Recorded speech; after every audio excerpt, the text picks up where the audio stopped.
Cody Rhodes berhasil berdiri tegak lawan The Vision. Stephanie Vaquer dan Tiffany Stratton diserang Julia.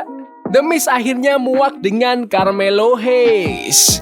Dan masih banyak lagi. Selamat datang di Extra Smack, dimana kita akan nge-recap dan nge-review episode SmackDown hari ini tanggal 4 Oktober 2025. SmackDown hari ini dibuka sama Cody Rhodes. Tapi siapa yang tiba-tiba juga nongol? Paul Heyman. Heyman hampir nggak ngelirik Cody sama sekali, malah langsung nyerang Randy Orton. Gak lama, Orton masuk ring bareng Cody berhadapan sama Bronson Reed dan Braun Breaker. Heyman ngeklaim kalau duo itu bakal ngalahin mereka hari ini, tapi Heyman langsung lempar racun ke Orton. Bilang kalau cepat atau lambat, Randy bakal ngeliat Cody, si Undisputed Champion, dan mikir aku bisa lebih baik dari itu. Heyman ngomong bukan sekedar prediksi, tapi kayak ngeramal nasib. Kayak nantang Orton buat nusuk Cody dari belakang. Dan kamera nangkap jelas Orton gak bisa lepas pandangan dari sabuk juaranya Cody. Segmen pembuka yang klasik buat ngesetting pertandingan di main event nanti, Paul Heyman tanam benih seakan-akan Randy Orton iri sama Cody Rhodes. Jadi bisa aja kedepannya Orton malah nusuk partnernya sendiri. Banyak fans pasti udah mikir kayak gitu, tinggal nunggu tanggalnya aja. Aku suka karena segmen ini gak kepanjangan, cepet, to the point, dan selesai di bawah 10 menit. Kadang promo kayak gini tuh bisa molor banget, padahal sebenarnya nggak perlu. Di backstage, The Miz masih ngingetin Carmelo Hayes soal kekalahan minggu lalu. Tapi Carmelo Hayes malah bilang kalau itu salahnya Miz yang nggak kick out. Tapi begitu Melo mau tanding gelar US lawan Sami Zayn, bam! Miz kasih skull crushing finale langsung bikin Melo pingsan sebelum matchnya sama Sami Zayn dimulai. Dan siapa yang langsung ambil kesempatan? Aleister Black. Dia keluar ngeklaim spot buat title match US Championship lawan Sami Zayn. Pertandingannya seru banget. Sami mulai kencang dengan kombinasi speed sama counter, tapi Black balas dengan tendangan sadis dan moonsault yang keren. Habis itu ada Michinoku Driver, German Suplex, bahkan Superplex yang bikin dua-duanya tumbang. Black makin dekat buat menang, tendangan sama knee strike-nya benar-benar bikin Sami hampir kalah, tapi Damian Priest nongol di ringside. Distraksi kecil aja cukup buat Sami ngehajar balik dengan Helluva Kick, terus diakhiri dengan Blue Thunder Bomb untuk memenangkan pertandingan. Pertandingan ini solid banget. Gak mengejutkan sih kalau dua veteran kayak mereka bisa ngedeliver match yang sekeren itu. Aku suka US title match-nya Sami Zayn karena dia jago banget bikin penonton percaya kalau dia bisa kalah kapan aja sebelum akhirnya dia comeback. Sekarang aku juga penasaran banget gimana lanjutan cerita antara The Miz dan Carmelo Hayes, plus siapa lawan Sami selanjutnya. Ada bintang dari NXT, Sol Ruka dan Zarya debut di SmackDown lawan Chelsea Green dan Alba Fire. Awalnya Chelsea dan Alba coba ngebully Sol, tapi karena adanya kekacauan di luar ring ngebuat Sol bisa ngehajar dengan finisher spektakulernya, Soul Snatcher, untuk memenangkan pertandingan.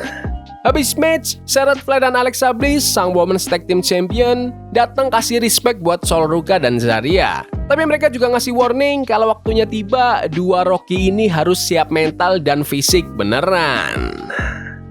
Debut yang oke buat Sol Ruka dan Zarya, intinya ini cuma nge-build biar nanti mereka dapat match lawan Alexa Bliss dan Charlotte Flair.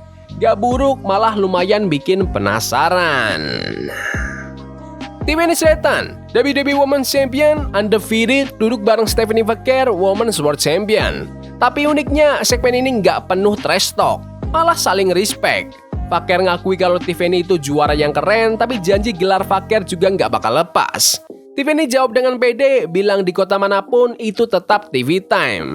Pas suasana terasa terlalu damai, Julia dan Kiana James nongol. Julia nyerang Tiffany dari belakang, Kiana nambahin drama dengan bilang Vaquer itu belum nyampe ke level superstar.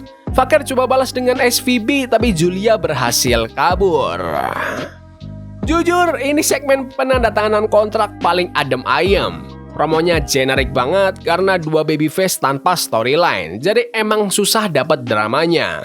Untung ada Julia dan Kiana James yang masuk bikin suasana lebih rame. Backstage, Rey Fenix muji potensi dari Javon Evans, bintang NXT. Tapi suasana langsung panas pas Los Garza datang nimbrung. Nick Aldis langsung adakan pertandingan buat mereka. Dan jangan lupa, jika Fatu juga kasih promo yang keren. Dia kasih reminder ke semua orang kalau dia itu belum mau melambat. Dia ingin langsung ngejar ke puncak. Lanjut ke Javon Evans dan Rey Fenix melawan Angel dan Berto dari Los Garza.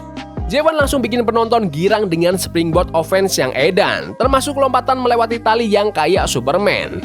Phoenix nggak mau kalah, ngasih strike tajam sama counter yang kayak ngelawan gravitasi. Tapi Los Garza teamworknya juga rapi banget, ada satu spot yang mereka kombinasikan springboard kick plus slam yang hampir bikin match kelar. Tapi Javon dan Phoenix lagi on fire. Javon kasih cutter plus running knee dan Phoenix berhasil bantingkan Mexican Muscle Buster untuk memenangkan pertandingan. Javon Evans dan Rey Fenix ini emang menghibur banget. Javon khususnya kelihatan WWE lagi kasih spotlight ke dia. Masih muda banget, mungkin terlalu cepat buat di-push gede, tapi dia udah buktiin kalau hype-nya dia emang nyata. Sementara buat Rey Fenix, ya lagi-lagi dia cuma jadi orang yang siap satu tim sama siapa aja. Bagus sih, tapi dia butuh lebih dari itu. Di backstage, Kit Wilson coba ngejek Damian Priest, tapi Priest gak ada ampun. Dia dorong kursi rodanya dan bikin Kit mental jatuh. Priest juga langsung lempar pertandingan resmi Last Man Standing match lawan Aleister Black untuk SmackDown minggu depan. Ada promo dari Solo Sikoa dan gengnya. Dia bilang kalau kesetiaan pasti bakal diganjar. Bahkan Solo lempar I love you yang bikin aura faction ini makin berlapis. Tapi Solo juga ngetis ada satu bagian yang masih hilang dari kerajaannya. Jadi penonton makin bikin penasaran siapa atau apa yang dimaksud sama Solo. The Street Profits lagi kasih promo buat WWE Tag Title match mereka minggu depan lawan The Wyatt Six. Angelo Dawkins dan Montez Ford ngomong dengan penuh hati. Bilang mereka bukan cuma ngejar sabuk, tapi juga berjuang buat satu sama lain. Terus, Wyatt Six muncul lewat video kriptik. Eric Rowan, Joe Gacy, Dexter Lumis sama Nikki Cross masing-masing kasih one-liner menyeramkan. Ditutup dengan warning dari Rowan yang nyuruh The Profits lari dari mereka sebelum terlambat. Waktunya main event, Cody Rhodes dan Randy Orton melawan Bron Breakker dan Bronson Reed. Dari awal, Orton dan Cody langsung agresif, tapi Heyman ikut campur bikin momentum pindah ke Reed dan Breakker. Reed ngehajar Orton dengan power move gila, sementara Breakker jadi mesin dengan shoulder tackle sadis ke Cody. Setiap hot tag bikin penonton pecah. Cody dengan disaster kick, Orton dengan snap power slam, bahkan superplex dari tali tengah ke Reed yang bikin ring hampir roboh. Ada juga spot brutal Bron nge-smash Cody lewat barikade dengan flying knee. Pas Orton udah dapat momentum, Seth Rollins nyelonong. Kasih stomp, Reed berhasil luncurkan tsunami untuk memenangkan pertandingan. Tapi setelah itu, drama makin panas. Rollins coba ngehabisin Cody, tapi sang champion bisa balikin keadaan. Kasih crossroads ke Seth Rollins, SmackDown hari ini ditutup dengan Cody yang berdiri tegak, sementara Seth Rollins bergerak mundur. Pertandingan main event ini berasa kayak main event SmackDown. Seth Rollins masuk buat ngacauin pertandingan juga masuk akal banget buat build ke Crown Jewel, sekaligus nambahin drama sedikit ke hubungan Randy Orton dan Cody Rhodes. Menurutku, SmackDown hari ini tuh di atas rata-rata. Campuran antara bintang baru yang lagi naik plus storyline besar yang makin kebentuk. Enaknya juga fokus ke Crown Jewel nggak terlalu mendominasi acara karena title match utamanya udah jelas. Emang masih ada beberapa hiccup kreatif di sana-sini dan ada match yang berasa kurang story. Kayak sekedar winner dapat hadiah yang meaningless, tapi secara keseluruhan usaha WWE buat minggu ini itu cukup solid. Tapi menurut kalian gimana SmackDown hari ini? Bagus? Gak bagus? Komen di kolom komentar. Ya udah gitu aja video hari ini. Jangan lupa like dan subscribe ke channel ini karena gue pengen 20.000 subscribers di bulan ini. Tolong bantu. Yes boy. See you. Now is a game we playing Cognito.